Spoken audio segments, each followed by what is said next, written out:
prosseguindo aí, então, nós vamos para a promessa. Essa promessa havia sido feita lá em Joel, no capítulo de número 2, no versículo de número 28 em diante, onde Joel, muitos e muitos séculos antes, ele fala, preconiza, que o Espírito Santo seria derramado. Por quê? Porque antes o Espírito Santo, ele vinha sobre a pessoa fazia a obra que tinha que fazer, como Saul, né? O Espírito se apossará de ti, tu profetizarás com ele, e tu serás mudado em outro homem. Quando isso te acontecer, faz o que a ocasião te pedir, porque Deus é contigo. Falando lá em Samuel, no capítulo, me parece que de número 10, falando lá com Saul. Mas você vê que Saul nunca teve transformação. Ele nunca foi transformado de coisa nenhuma, não é verdade? Mas agora Joel, no capítulo 2, 28, ele fala: eis que derramarei sobre vós a promessa de meu pai, né? Que ele haveria de derramar uma promessa, que aquela promessa ia acontecer. Ele dizia: acontecerá nos últimos dias, diz o Senhor, que derramarei do meu espírito sobre toda a carne. Vossos filhos e vossas filhas profetizarão, vossos jovens sonharão, terão visões e sonharão os vossos velhos. Porque quem sonha é jovem, quem tem visão é velho. Mas com o Espírito Santo ia acontecer o contrário, né? Os velhos ainda haveriam de ter sonhos e os jovens teriam visão ainda muito cedo eles teriam uma visão ampla, porque o Espírito Santo faria isso, ou seja, traria para os jovens a maturidade dos anciões e traria para os anciões a juventude dos jovens, que eles ainda haveriam de sonhar. Você pode observar aí que os verbos estão trocados, mas não é porque tem contradição, não. É porque é assim mesmo, né? Quando você tem o Espírito Santo, ainda na sua maturidade, na sua idade, né? Salmo de número 92, ainda na velhice darão frutos, muitos frutos. Nós podemos ver aí pastores com 80 e tantos anos ainda pregam, ainda são usados por Deus, poderosamente usados. Muitas anciãs, muitas senhoras idosas são intercessoras vigorosas do evangelho. Lá nos seus quartos de oração, elas têm seus cantinhos de oração e elas oram sem cessar. E os jovens hoje é que têm visão, uma visão ampla, uma visão muito grande de mundo, são os jovens hoje que estão fazendo a grande obra, né? Aquela obra que era feita mais depois dos 40, na maturidade, agora ela é feita por jovens. Nós vamos ver aí o chamado desses homens, que eram 12, eles foram chamados, depois potencializou para 70, foram enviados, depois potencializou para 120, agora Pedro já prega, e ele já prega para, se converte 3.000 pessoas num só dia. Seguindo a sequência, você vai ver ele pregando de novo, e ele ganha esse número, ele sobe para 5.000 pessoas. E depois o vento sopra e acontece a dispersão. O Império Romano começa a perseguir e sobra gente para tudo enquanto é lado, né? Alguns desses apóstolos morreram. Mas o que eu quero falar é que quando o Espírito Santo ele veio fazendo essa dispersão, ele veio soprando, ele veio tirando a igreja de dentro do templo em Jerusalém porque eles eram muito vaidosos. Eles achavam que porque eles tinham o templo e ele estava em Jerusalém, né? Samaria era o populacho. Já preguei aí em outra mensagem, tem sobre a mulher samaritana, a contenda que tinha Samaria lá com o povo. E você vai achar também em Oséias, falando do bezerro de Samaria. O bezerro de Samaria, eles adoravam o bezerro de Samaria e eles não eram inocentes. Então Samaria era deixada de lado. Mas quando Jesus ele veio conciliando, ele veio fazendo o ministério da reconciliação. E ele veio trazendo conciliação entre os povos. Quando o Espírito Santo veio, isso veio mais forte ainda. Porque agora, se Jesus era apenas um que fazia a obra toda, né?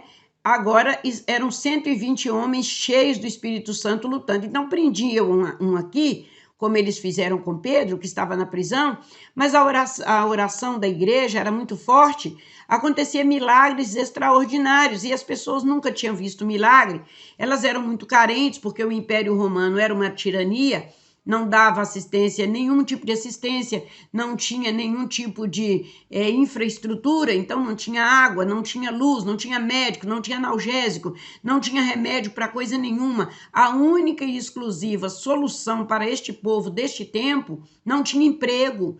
A única solução era Jesus. E agora, uma vez Jesus morto, quando os discípulos chegavam anunciando Jesus, todo mundo aceitava, porque eles sabiam que se não aceitasse Jesus, não tinha solução. Você viu aquela mulher que tinha um problema de uma hemorragia? Ela ficou sofrendo 12 anos. O paralítico ficou 38 anos lá na beirada do tanque em Betesda. Você viu aquele outro paralítico que tinha os artérios, que tinha tudo atrofiado, que Jesus falou com ele, toma sua cama e levanta e anda, e ele de um salto ele se pôs de pé lá em Cafarnaum? Também. Aquele outro que era cego de nascença, que não tinha recurso para ele, que ele foi e lavou no tanque. Eu tenho até aí uma mensagem no canal chamada O Cego de Nascença, né? Que Jesus fez lodo e curou o olho dele, fez uma córnea para ele e ele voltou enxergando. Então as pessoas não tinham solução. A solução era Jesus. Então, quando eles anunciavam a Jesus Cristo, eles começavam a aceitar com muita facilidade, porque não tinha outro recurso. Você pode ver que os homens que seguiam Jesus, a maioria deles eram pescadores.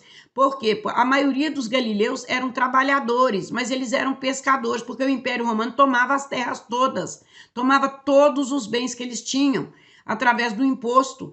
E uma vez tomando, a única coisa que sobrava era o mar, porque o mar não tem dono. Então eles iam para o mar pescar. Eles eram pescadores profissionais. Então, por esse motivo, muita coisa acontece nos evangelhos e você não sabe, mas é porque não havia outro recurso a não ser Jesus. Terra de Zebulon, terra de Naftali, além do Jordão.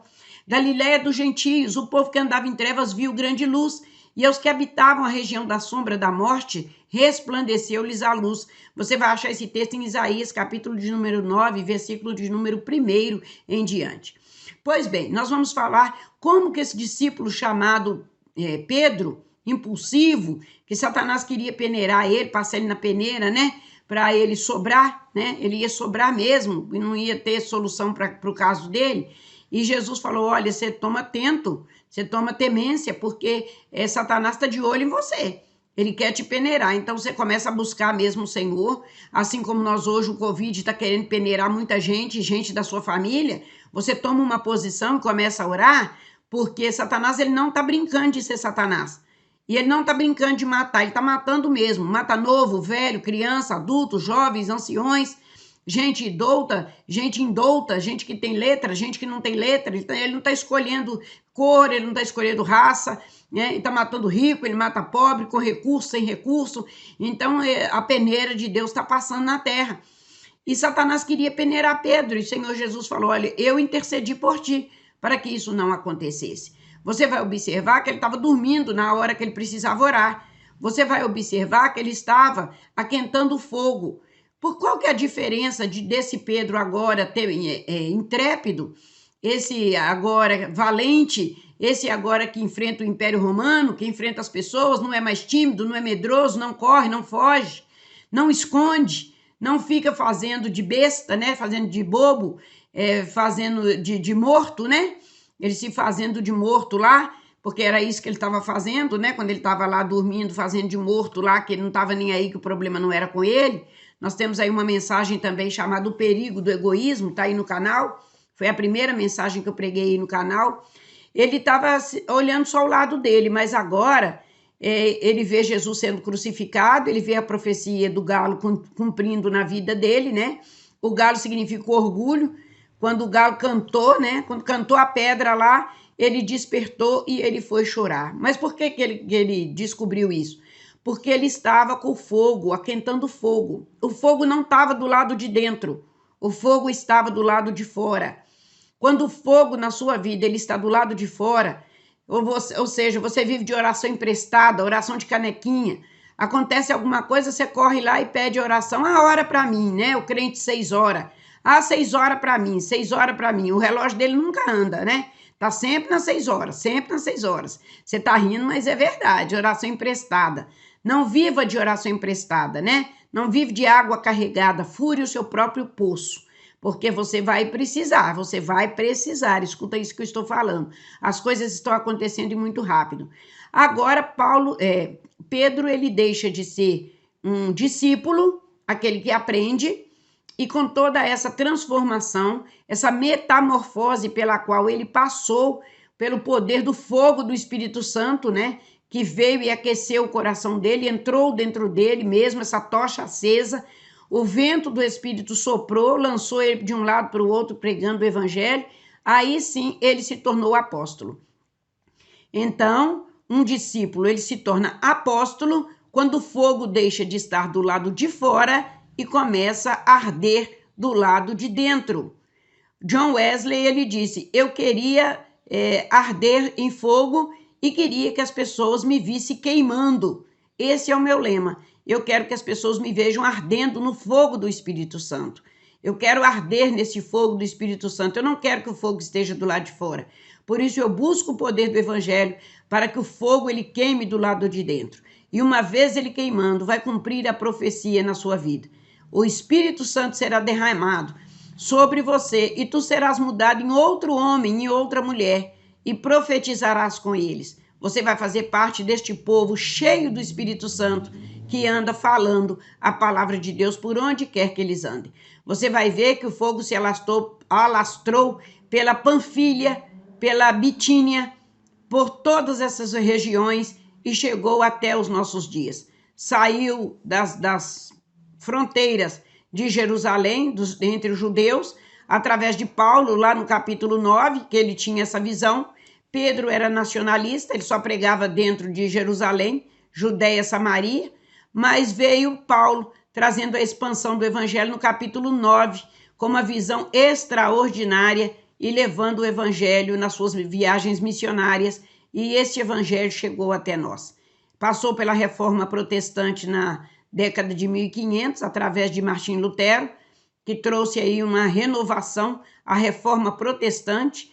Depois veio, juntamente com seus contemporâneos, João Calvino, Spurgeon, Moody e tantos outros que vieram pregando pós eles, e esse evangelho chegou até cada um de nós. Hoje, a tocha do evangelho está na minha mão, na sua mão. Então, continue fazendo a obra. Ide por todo mundo e pregai o evangelho a toda criatura. Aqueles que creem e forem batizados serão salvos. Aqueles, porém, que não creem, já estão condenados. E estes sinais seguirão os que crerem. Em meu nome expulsarão demônios, falarão em outras línguas, pegarão serpentes e escorpião, e se comerem alguma coisa mortífera, não lhes fará mal algum. É o que está escrito na palavra de Deus.